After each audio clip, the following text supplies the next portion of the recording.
and of course, you know that this is transparent, this is credible enough. And at the end of the day, if you are the highest bidder, you know, and you're qualified, you get whatever it is you are bidding for that is being put out for auctioning. So, so far, so good. The e-auctioning is... It has improved the service. Seriously, when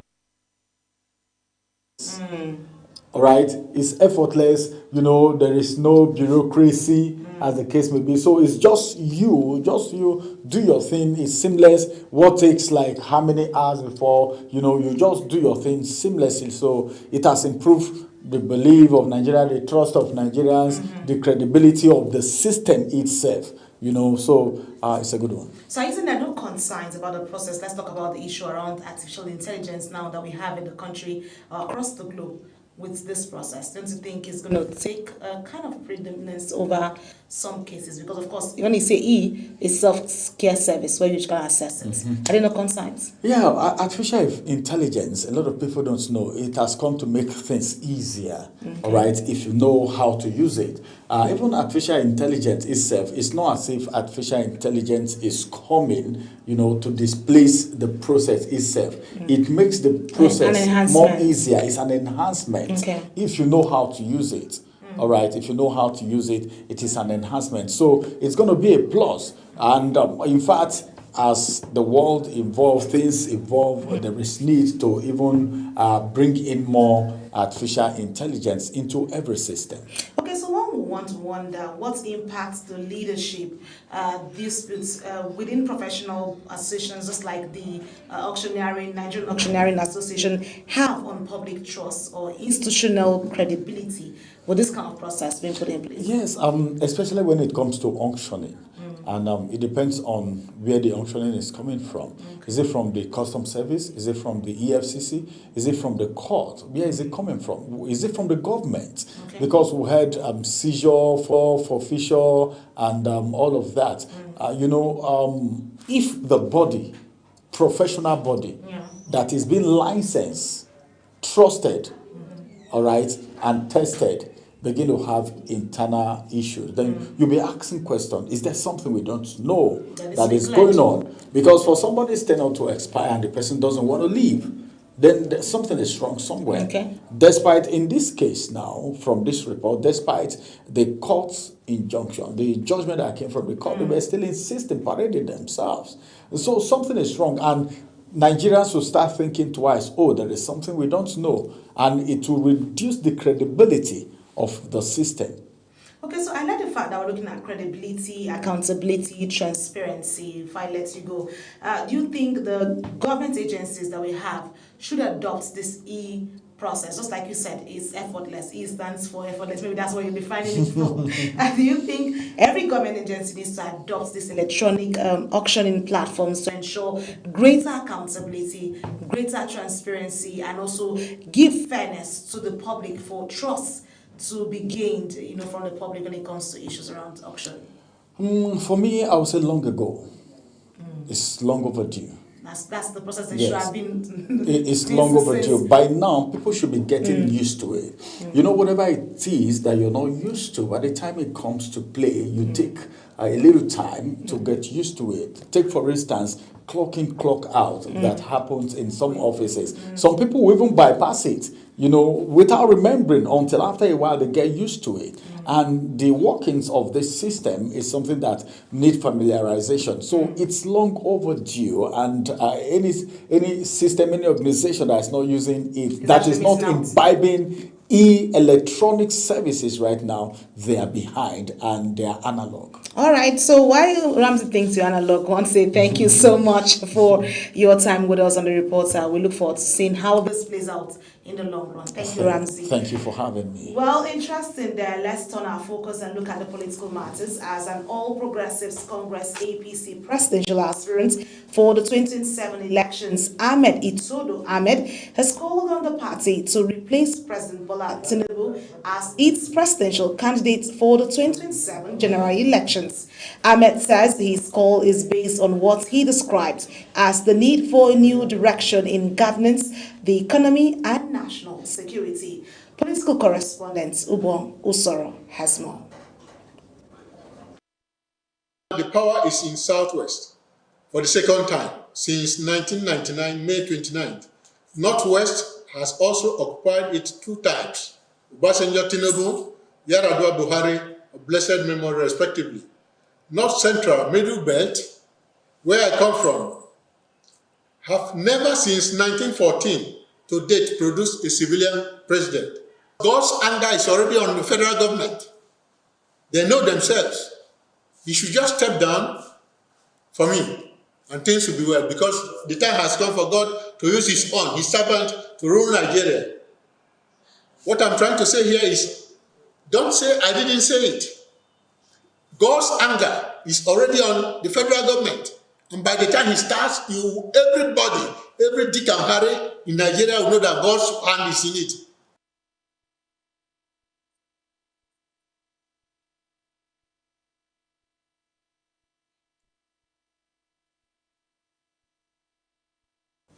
And of course, joining me is our political correspondent who is to bring us up to speed on what it is looking like with the APC, with Ahmed coming out to say he's ready to take on the shoulder of responsibility to become the president or the flag bearer for the APC. Ubon, it's good to have you join me on the program. Always a pleasure. Thank you, Anita. You know, we're into the political season, and a lot of unveiling, a lot of things are coming up to play, and then seeing an APC man come out to say that it's time for him to take over or be the flag bearer. Should the APC retain President Bola Tinubu as its presidential candidate for 2027, or is it time for a new flag bearer following Ahmed's position? All right, so if you look at, so we can properly dissect this. Okay. Ahmed is looking at the precedent that was set in the United States, okay, where prior to this election, where Donald Trump won, Joe Biden was the sitting president, and he got the nomination of the party as the presidential flag bearer. But when they went to that debate, and he was not really coherent, his point, and so the party saw it was a bad market. Donald Trump floored him in that debate. So he decided, the party spoke to him, told him, you're not going to sell. He decided to look at all of this thing, and he's already done one term. He stepped aside, and he now allowed Kamala Harris, you know, to, because what if in a case somebody dies after the election? The party has the right to change. We've had that before in Kogi State, where Abubakar, you know, died during the night of the election. Yes. So the party decided now to change. That was why Yahya Bello came into. So Ahmed is saying that that President Bola Tinubu, that he is a committed APC member, and President Bola Tinubu is not a good product for the APC at this time. That the APC should change Bola Tinubu, because the party holds the right to do that. They can't do that. They should change Bola Tinubu and replace Tinubu with himself, because he has the requisite qualification. You saw on the flag there, you know, the flyer, he says, I'm experienced, I'm competent, I'm reliable, and all of that. And he has those more than President Tinubu. And to advance that statement, he mentioned that he's from the North Central. And since 1999, the North Central have not produced any president in Nigeria. So this is the turn of the North Central. That's what he's saying. And he's saying that he's a man of God. So God has also sent him on a mission to rescue the country. Okay, so while God has sent him on a mission, let's look at the present flag bearer of the APC, which is President Bola Tinubu. And one would want to ask for him to come out to speak on this issue, being an active party member. Has the Tinubu administration done enough in terms of economic security challenges that the country has been faced with, or do Nigerians need a different approach to handling issues around the economy and security matters? Right, I think that was also one of the things he mentioned in that speech, that the Tinubu administration has failed concerning insecurity and the economy. Right, it's not a yes or no answer, because the presidency is saying, let's wait for some season, we'll see the dividends of that economy, right? So we cannot, it would be unfair to draw a total judgment when the time has not elapsed. Okay. But how be it in the present, because people live in the present, you know, we cannot you can set target and say 2030. How sure are we that many Nigerians will get to 2030? Even those of us speaking, we hope on God and with the grace of God, but we have to, and the present also matters, even while we live for tomorrow. You cannot save all your food for tomorrow and say, okay, in 20 years, I'll now start eating. and today you are not eating. So what is the reality of the Tinubu's economic management today? The truth is that, and with all fairness and sincerity, even party members themselves have agreed to it, that Nigerians are in pains. Nigerians are suffering, right? There's been pains for transportation, people getting to the market. Yes, food prices are crashing. So it's that balancing. But if you get into the masses, the rural community, many Nigerians are complaining, and the APC must be able to fix that before the elections. Okay, so while we're looking at APC fixing up for the elections and also looking at Anisha and the flag bearer, like Hamid has said. So one thing you said is that he's from the North Central, and one asks, should the APC consider zoning its 2027 presidential candidacy because of flag bearer following the ticket to the North Central region? Because you said that is one of the reasons he's pushing for. Would that bring about equity, inclusion in the party, and also national unity for the APC? Right, hard not to crack, but the way Nigeria does its zoning, even when we look at the PDP as it were, it's between the north and the south. Okay. When it goes to the south, anybody from the south can pick it. That's the politics they play. When it goes to the north, anybody from the north. But we know that the northwest has the largest number of people in the north, followed by the northeast, then the north central. So because the northwest has the population, they are likely always going to have the upper and the Kano, the Katsina, and the rest of them. Then the northeast, like Vice President Shetima, he was even threatened, right? Some people talked about him being removed, that President Tinubu should go to the northwest, but Tinubu just decided to keep faith with him. So even the northeast now, that also has some good numbers, Adamawa, Borno, and the rest. People still look at them with the numbers and say they don't have enough numbers. So the North Central, sadly, they don't have the numbers that when its zoning goes to the north to wrestle, right? They do not have. The same thing with the southeast. That's why you see the southwest, they will say it's turn of the south, the southwest will come out, right? Because they have the number. Politics is a game of the number. So the North Central now, you need to build an alliance with people from their region. Maybe build an alliance with the Northeast and tell the Northeast, let us do vice president. There have to be some politicking between some zones to be able to, because these replacements may not work. Okay, so you are the political correspondent, you understand how this matters. Just like you said, it has to do with the numbers. Let's hope and see how that pans out for Ahmed and also the party as well. Thank you so much, Ubang, but I'll need to have you hold on. But let's move away from that conversation as we tell you that health insurance stakeholders have renewed calls for greater investments in capacity building and stronger partnerships to accelerate the achievement of universal health coverage in Nigeria. The call was made at the Health Insurance and Managed Care National Leadership Award of Excellence organized by the Institute for Health Insurance and Managed Care of Nigeria under the theme Building Robust Capacity for Universal Health Coverage. Ubong Usara again was there for Global TV. The event brought together health insurance professionals, policymakers, and stakeholders to discuss strategies for strengthening Nigeria's health insurance system and expanding access to quality health care. Delivering the keynote address, the patron of the Institute for Health Insurance and Managed Care of Nigeria, Dr. Mohammed Leke, described health insurance as the most sustainable way of financing health care, stressing that expanding coverage is essential to protecting Nigerians from the financial burden of medical treatment. The only institution that can ensure that the adequate capacity is built, and many states now have their state, I think they have their state health insurance, authority. So these are institutions that are growing that will require individuals, men and women, brilliant people who can take the frontier. The national coordinator of the Institute for Health Insurance and Managed Care of Nigeria, Dr. Moses Ayibowo, said the institute remains committed to training, certification, and licensing of health insurance professionals while partnering with state governments and health maintenance organizations to improve healthcare financing. Be the driving force in terms of capacity building for health insurance and managed care industry in Nigeria.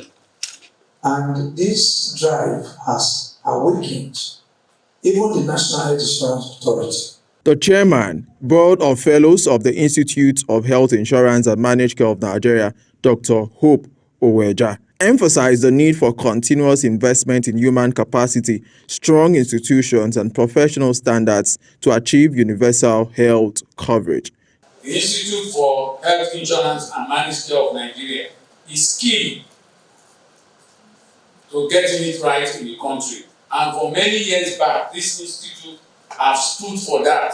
The first medical director of the Nigeria Police Force, Dr. Nkechi Nze, urged Nigerians to embrace health insurance, saying it remains one of the most effective ways to access quality health care.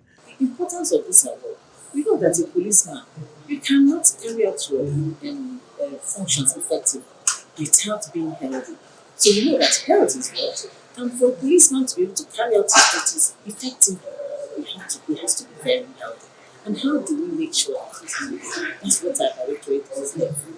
The highlight of the event was a presentation of the Health Insurance and Managed Care National Leadership Awards 2026, recognizing states and individuals for outstanding contribution to the advancement of health insurance and managed care in Nigeria. Ubong Osoro, Global TV News. And of course, Ubong is still here with me. Ubong, let's talk about this universal basic care. Can Nigeria achieve universal health coverage without making the health insurance more affordable or making it accessible to every citizen from what we have from this platform or the report? Right. I think that health insurance is affordable and accessible. The problem we have is that the knowledge gap is very wide. So many persons do not know. There are different insurances that the government, both through the National Health Insurance Agency, right, and different insurance. Now the states, it has been unbundled. So now it's not just a single pool. Even the states themselves now have their insurance agencies. But I think the problem is that most Nigerians do not know how to access the funds. In fact, you yourself, you don't, as an informal worker, maybe you're a market seller and whatever, you can just organize 5 persons, and get an insurance that you guys can come as a pool and be doing it, maybe just to 2,000. There's such insurance. There's even insurance that you yourself can get registered and pay. I think it's 110,000 naira, government-based insurance, and you can pay about 10,000 or 9,000 every month, right? So I think the knowledge is the problem. Most companies are the ones that are supposed to get insurance for their staff. Most companies are not doing that because they don't know. There's a legal backing that if a staff gets injured, we said it yesterday, in the line of duty, and there's no insurance to cover. Yes, you can be taken to court. And most companies do not even know this. So it's better because insurance you pay ahead. It's better you take this, you pay your percentage, the staff pays his percentage, it's better. So I think it's a knowledge problem. If we have requisite knowledge, Nigeria should be able to have universal health coverage. All right, Ubong, I would have loved to quickly just take in 1 minute. What practical steps should these agencies or government personnel take to ensure that people have access to these things? Information. Partner with National Health, NOA, National Orientation Agency, Voice of Nigeria. There are many information. People need to know. There are many persons who do not know that they can't have access to insurance. They think insurance is only for health insurance now. It's only for people who work for government. It's for everybody, all Nigerians. The pool is there. So the money is there. You just get into the pool, get registered, and have access. So what are you waiting for? Okay, Ubong says, what are you waiting for? Get it right. Thank you so much, Ubong, for your time with us, and we hope this gets out really quick for Nigerians to understand their rights to the health insurance coverage. Thank you so much for your time with us. Well, there you have it. Like we always bring you in-depth analysis so you stay informed and don't be denied access to quality health coverage. And as well, look out for what's going to come up in 2027 general elections. And of course, we talked to you about the auctioneering process where the electronic process is coming. And Ramsey earlier told us that it was effortless. You can access this. And that brings us to the size of the program, The Reporter. Thank you for watching. Here's a quick reminder that Global TV is on DSTV channel 365, StarTime channel 276, and on Free TV. To stay connected, always kindly follow us across all socials by using @Global TV NG. I am Aniti Patrick. Thank you for watching.